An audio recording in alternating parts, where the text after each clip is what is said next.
Hello, this is DeeJayBe here. Today I'm going to be doing a product review of INKINK and LINEART pens. I have tried pretty much every pen in existence, so I'm just going to review some of the most popular ones that you're most likely to find. STABILO pens, 0.88 fine 0.4. The ink does not stay black, so it fades immensely with erasing over top of it. I have drawings from a few years ago and they have completely turned to a brown ink now, and that's really disappointing. It doesn't bleed through your paper too much, a little bit. The Prismacolor Premier fine line markers. It says archival quality acid-free light fast ink. It definitely is. I don't think I had smearing problems with these ones. The ink is not black. It just doesn't hold up. It doesn't hold up to the eraser test, and it's just not consistent enough. It's too light of an ink and you can see through it. And the brush marker, it's just not black either. The FABER CASTELL Pit Artist Pen, I don't like them at all. They're not consistent either. Indian ink, waterproof, maximum light fastness. No smearing problems with these guys. They're not black, so I wouldn't recommend them. They fade completely out, I think even worse than the Prismacolor. But I do have the huge brush pen. It's fun to use this pen. It's not pure black ink either. The STEADTLER Pigment Liner, light fast and waterproof on paper. I do remember having some smearing. It's not very black either. They don't bleed at all. STEADTLER also has a permanent Lumocolor pen, which is waterproof on most surfaces. This is one of those pens that you can lay down and smear right across and it will not fade out, it won't smear, because it is a permanent marker, so it's similar to a Sharpie, but it does have a lot of bleed.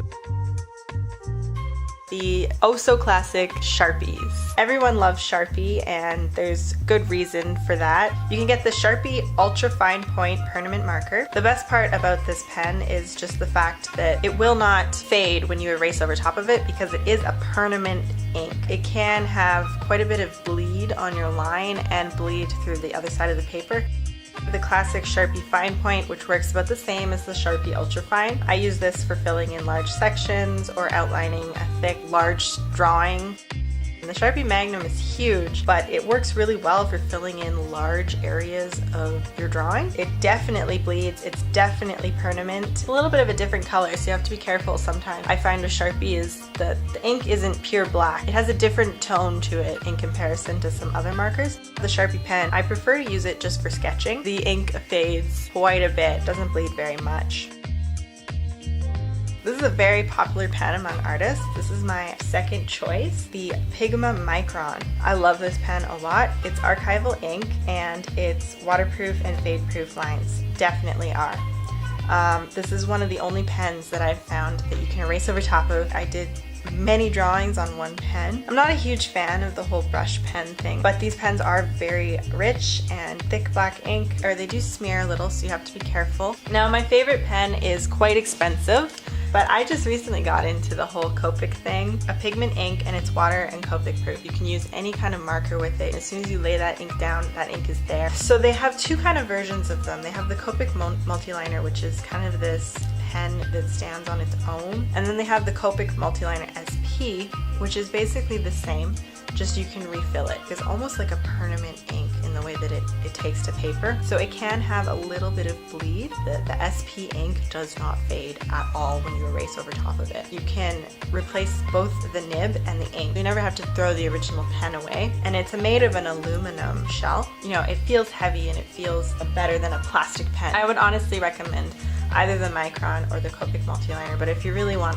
a good solid lining pen, the Copic one is the one to go. Inking pens come in a few different sizes. Most pens are on a number system, so the lower the number, the smaller the nib, and the bigger the number, the bigger the nib.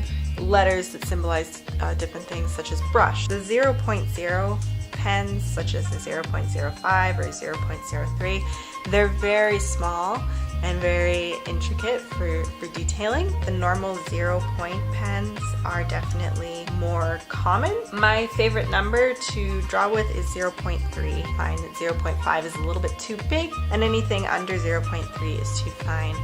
This is not at all to like bash a product or anything. These are just my experiences using these different pens, and I still use all of these pens for their different occasions, but I know their strengths and weaknesses so I can use them accordingly.